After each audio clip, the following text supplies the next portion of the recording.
Hello दोस्तों, आप सभी का स्वागत है एनसीईआरटी साइंस क्लास 8 इन हिंदी में।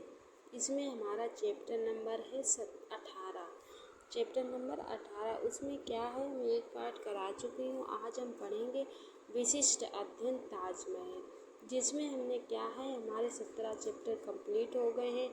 ये हमारा लास्ट चैप्टर है 18। इसके बाद हम 7th क्लास की साइंस पढ़ेंगे।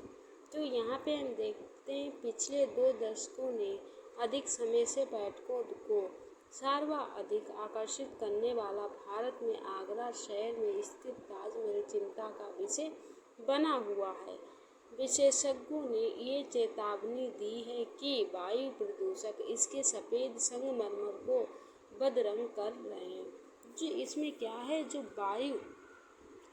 जो वायु प्रदूषक का इसके क्या है, सफ़ेद जो रंग है उसे क्या कर रही हैं, बद रंग कर रही हैं। अतः वायु प्रदूषण द्वारा केवल सजीव ही प्रभावित नहीं होते, किंतु भवन, स्मारक तथा प्रतिमाएं जैसे निर्जीव वस्तुएं भी प्रभावित होती हैं। आगरा तथा इसके चारों ओर स्थित रबड़ प्रक्रमण, स्वचालित वाहन, रसायन और विशेषकर मथुरा तेल परिष्करण जैसे उद्योग सल्फर डाइऑक्साइड तथा नाइट्रोजन डाइऑक्साइड जैसे प्रदूषकों को उत्पन्न करने के लिए उत्तरदायी रहे हैं।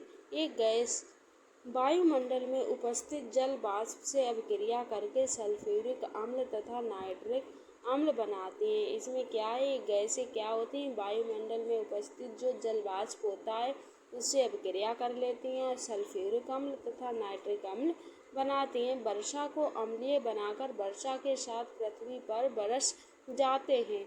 इसे अम्ल वर्षा कहते हैं।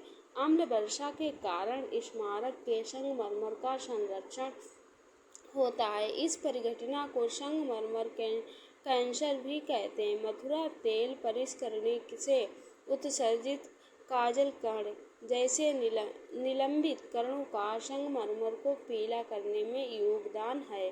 ताजमहल को सुरक्षित रखने के लिए सर्वोच्च न्यायालय ने बहुत से उपाय किए हैं। मानवीय न्यायालय द्वारा उद्योग में सीएनजी, संपीड़ित प्राकृतिक गैस है, एलपीजी गैसीय द्रवित पेट्रोलियम गैस है जैसे स्वच्छ ईंधनों का उपयोग करने के आदेश दिए गए हैं। इसके अतिरिक्त ताज के क्षेत्र में क्या है, मोटर वाहनों को शीशा रहित पेट्रोल का उपयोग करने के आदेश हैं। आप अपने बड़े बुजुर्गों से चर्चा करके ये देखिए कि वे अब से 20 अथवा 30 वर्ष पूर्व के ताज की अवस्था के बारे में क्या कहते हैं। अपनी कतरन और पुस्तिका के लिए ताजमहल का चित्र प्राप्त करने का प्रयास कीजिए। अब हम पढ़ेंगे पौधे घर प्रभाव। जो पौधे हैं उनके क्या है, उन पे घर का क्या प्रभाव है। सूर्य की किरणें वायुमंडल में गुजरने के पश्चात पृथ्वी की सतह को गर्म करती हैं। पृथ्वी पर पड़ने वाले सूर्य के विकिरणों का कुछ भाग पृथ्वी पर क्या कर अवशोषित कर लेती है और कुछ भाग परावर्तित होकर वापस अंतरिक्ष में लौट जाता है। परावर्तित विकिरणों का कुछ भाग वायुमंडल में रुक जाता है। ये रुका हुआ विकिरण पृथ्वी को और गर्म करता है। यदि आपने किसी पौधाशाला या नर्सरी अथवा अन्य किसी स्थान पर पौधा घर को देखा तो याद कीजिए कि सूर्य की ऊष्मा पौधा घर में प्रवेश तो कर जाती है पर इससे बाहर नहीं निकल पाती है। यही रुकी हुई ऊष्मा पौधा घर को गर्म करती है। पृथ्वी के वायुमंडली द्वारा रोके गए विकिरण यही कार्य करते हैं। यही कारण है कि उसे पौधा घर प्रभाव, ग्रीन हाउस इफेक्ट कहते हैं। तो इस प्रक्रम में क्या है, बिना पृथ्वी जीवन संभव नहीं हो सकता। बिना पृथ्वी के क्या है, जीवन संभव नहीं हो सकता। अब यह प्रक्रम जीवन के लिए खतरा बन गया है। इस प्रभाव के लिए हवा में CO2 की अधिकता उत्तरदायी है। आप जानते हैं कि CO2 कार्बन डाइऑक्साइड वायु का एक घटक है। पौधों के लिए कार्बन डाइऑक्साइड की भूमिका का भी आप अध्ययन कर चुके हैं, परंतु यदि वायु में CO2 की अधिकता हो तो ये प्रदूषक की भांति कार्य करती है। क्या आप पहले के प्रश्न का हल ज्ञात करने में उसकी सहायता कर सकते हैं? एक और तो मानवीय क्रियाकलापों के कारण निरंतर CO2 वातावरण में मनोचित हो रही है तथा दूसरी ओर वन क्षेत्र घट रहा है। पौधे प्रकाश संश्लेषण के लिए वायुमंडल से CO2 का उपयोग करते हैं, जिसके कारण वायु में CO2 की मात्रा कम हो जाती है। वनों उन्मूलन के कारण वायु में CO2 की मात्रा बढ़ जाती है, क्योंकि CO2 की खरपतवार खरपत खर खब खपत करने वाले वृक्षों की संख्या घट जाती है। जो क्या है, CO2 की खपत करने वाले वृक्षों की संख्या कैसी होती, घट जाती है। इस प्रकार मानवीय क्रियाकलाप वायुमंडल में कार्बन डाइऑक्साइड के संचय में योगदान देते हैं। कार्बन डाइऑक्साइड ऊष्मा को रोक लेती है और उसे वायुमंडल में नहीं जाने देती है। जो क्या होती है, कार्बन डाइऑक्साइड ऊष्मा को रोक लेती है और इसे वायुमंडल में नहीं जाने देती है। परिणाम स्वरूप वायुमंडल के औसत ताप में निरंतर वृद्धि हो रही है। इसे विश्व उष्ण कहते हैं। अब क्या मीथेन, नाइट्रिक ऑक्साइड तथा जल वाष्प जैसी अन्य गैसों भी इस प्रभाव में योगदान करती हैं। CO2 की भांति इन्हें भी पौधा घर गैस कहते हैं। और क्या है, विश्व उष्ण एक गंभीर संकट। विश्व उष्ण के कारण समुद्र तल में एक आश्चर्यजनक वृद्धि हो जाती है। कई स्थानों में तटीय प्रदेश जलमग्न हो चुके हैं। विश्व उष्ण के वितरित प्रभाव वर्षा प्रतिरूप कृषि, वन, पौधे तथा जंतुओं पर हो सकते हैं। ऐसे क्षेत्रों में जो विश्व उष्ण से अंशाकृत हैं, रहने वाले अधिकांश व्यक्ति एशिया में हैं। हाल ही में प्राप्त मौसम परिवर्तन की रिपोर्ट के अनुसार पौधा घर गैसों को वर्तमान स्तर तक रखने के लिए हमारे पास सीमित समय है, अन्यथा शताब्दी के अंत तक 2 सेंटीग्रेड तक ताप में वृद्धि हो सकती है, जो संकटकारी स्तर है। विश्व उष्ण विश्वव्यापी सरकारों के लिए भी विचारणीय विषय बन गया है। बहुत से देशों में पौधों पर गैसों के उत्सर्जन में कमी करने के लिए एक अनुबंध किया गया है।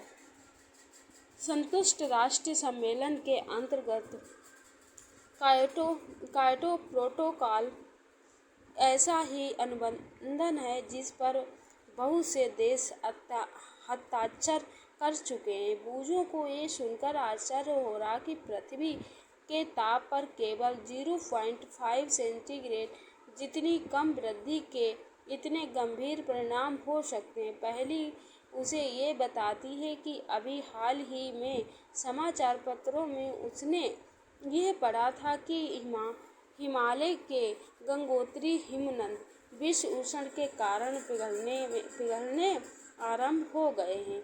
क्या किया जा सकता है? तो क्या किया जा सकता है? वायु प्रदूषण को कम करने के लिए हम क्या कर सकते हैं?